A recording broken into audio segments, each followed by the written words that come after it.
What's going on, world? What's cracking, gang? What's the deal? It's everybody's favorite Unk, and today we got the whole fucking show. That's right, we got the whole fucking show. We got the WWE Ultimate Edition Walmart exclusive, Rob Van Dam. Now, once again, guys, I'm super stoked to get into this one.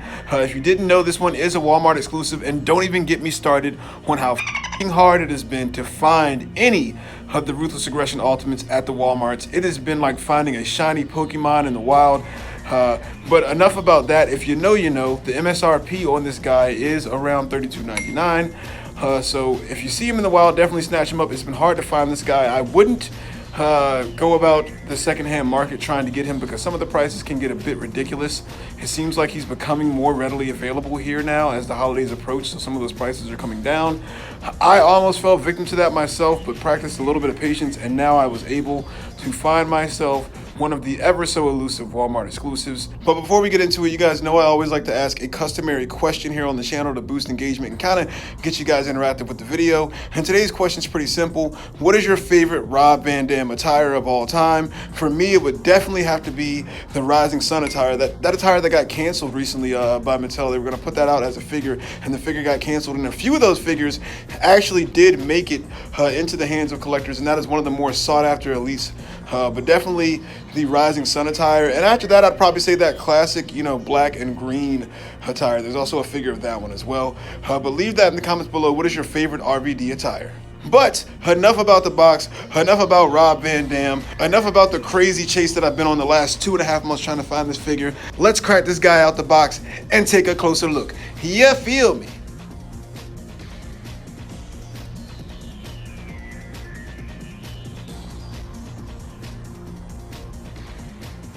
All right, guys, now fresh out of the box, man, this guy looks pretty damn good. The head is just okay. It's not amazing. You do get multiple heads with these Ultimate Editions, and I will say that this is by far not the best head that he comes with, but it's passable. It's nice. The 5 o'clock shadow is done well. I like the smirk. That's very characteristic for Rob Van Dam. I'm a fan of the articulated ponytail. A lot of people aren't, but I don't mind it. But like I said, it's not the best face with this figure.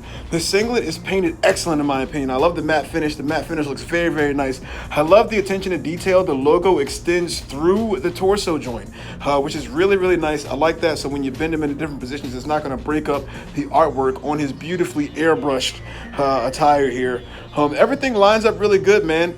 The one thing that I do have an issue with the skin tone is that the torso area, and this seems to be something that happens a lot with these Mattel figures, the torso area on characters with the singlet, the skin tone is always off a little bit.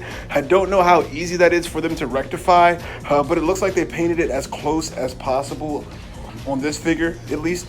We're gonna have to see how they change up their tooling when it comes to singleted superstars going forward in the future. We know Kurt Angle's coming with that cloth singlet.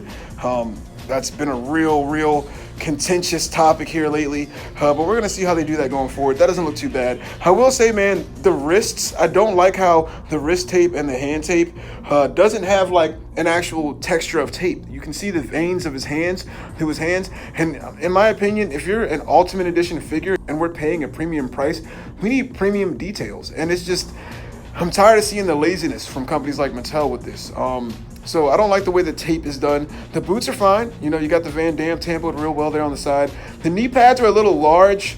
I feel like that's accurate. We'll see how it affects the articulation. It's usually not well. So we'll see how that one goes.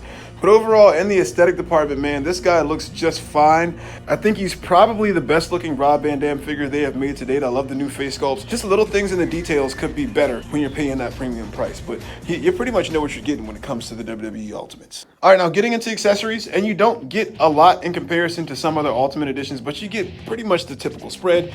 You get a chair, you get a belt, you get an extra set of hands, and you get 2 additional head sculpts. The chair is what it is. It's a chair. We've gotten plenty of steel chairs.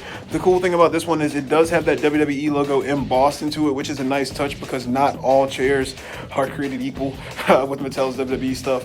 Championship belts are always welcome, and I will say, if you have that Elite Series 100 John Cena, this belt is actually different than the one that he comes with. Now, a key difference is that this one actually spins. The spinner plate actually works, which is really cool. And then on the John Cena one, it isn't painted like where the WWE logo is at. It's not bedazzled like the one that comes with RVD is. And the one that comes with RVD also has John Cena's nameplate on it. So that's really, really cool. So if you want to put the belt on John Cena because it's, got his nameplate on it, it was the night RVD won it from him, but technically you could put this on John Cena and that would work well. And you could put that belt from John Cena on RVD, and that way you don't have John Cena's name on it. Not that RVD kept that belt too long, because if you know the lore, well, RVD got pulled over with something in his car the next night and had to relinquish the title. Anyway, just wanted to add that little comparison in here.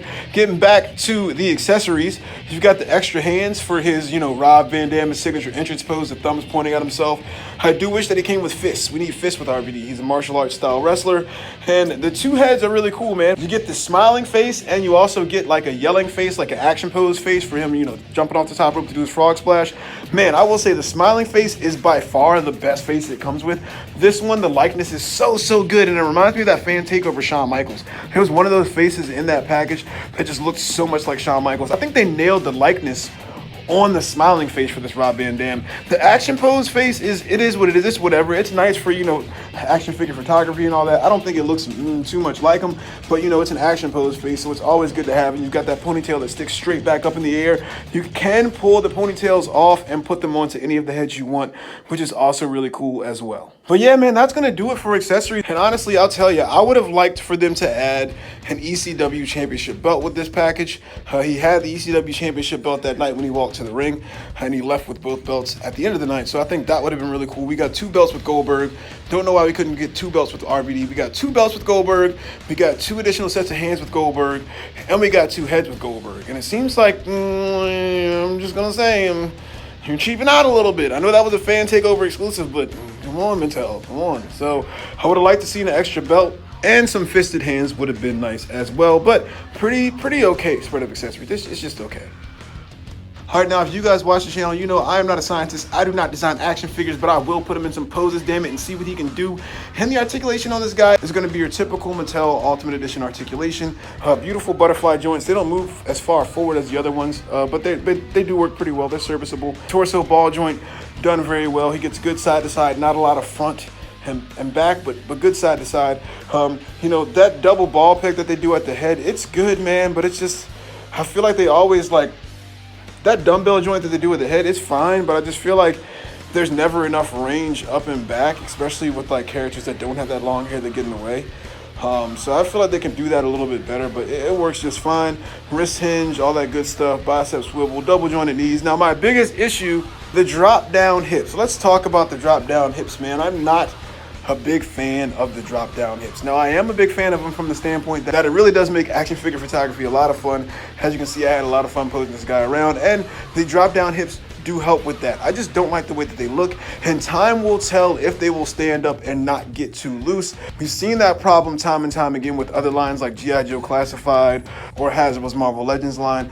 Let's see with the Ultimates if those drop down hips become a problem. I haven't really heard in the community that they have become a problem yet, but I'm just not a fan, just strictly for a durability standpoint, but they're fine. The double jointed knees work well, but look, man, these big ass knee pads, bruh. Mattel needs to do something about the design on these characters that have these big knee pads with the kick pads, because I will say it looks pretty accurate to what RVD used to wear. He had kind of that tape under his knee pads, but maybe paint on the tape and then put another knee pad over top of it. I'm gonna have to do some action figure surgery and give him some different knee pads, because I cannot stand these knee pads. They are just so annoying, and you can't get the full motion out of his knees, and a lot of times these knee pads tend to rip in two and get stressed really easily. So not a big fan of the knee pads, but the double jointed knee works well. Your ankle rocker front and back is fine. You don't really get a pivot, boot swivel, all that good stuff. So typical Ultimate Edition articulation, I think it's just fine. Just there are little things that mess it up for me, like the big knee pads, but it's just fine, man.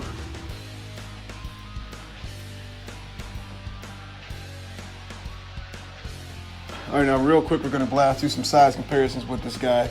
We've got him up against some other Ultimate Editions. We got him up against the Takeover Shawn.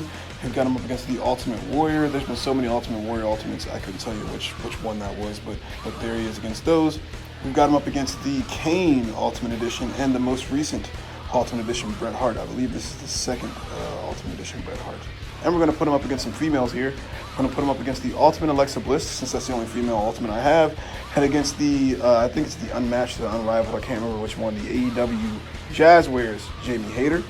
And we're going to throw him up against some WWE Elite figures, two figures who he's probably going to be posed with in your display somehow. You got John Cena, the Elite Series 100 John Cena, and you have the Legends, I believe, Series 18, Paulie Dangerously. And for one last comparison that is non-wrestling related, here we have him against the SH Figure Arts Bardock, the father of Goku, and against a Marvel Legends Bonebreaker Wave Wolverine.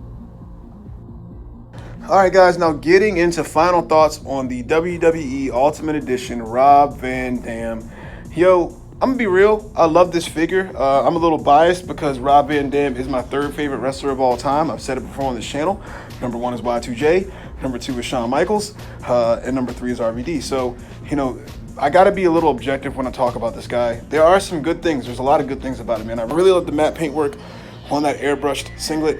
The belt is really cool in comparison to some of the belts like this that came with Elites because it actually spins.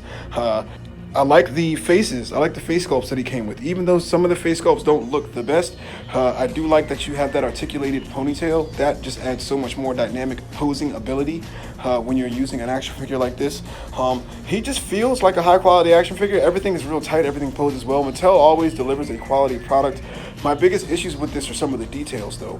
I don't like how they still don't add an actual tape like sculpt to the wrist tape on the figures. Jazz wears that with their AEW stuff and it goes a long way.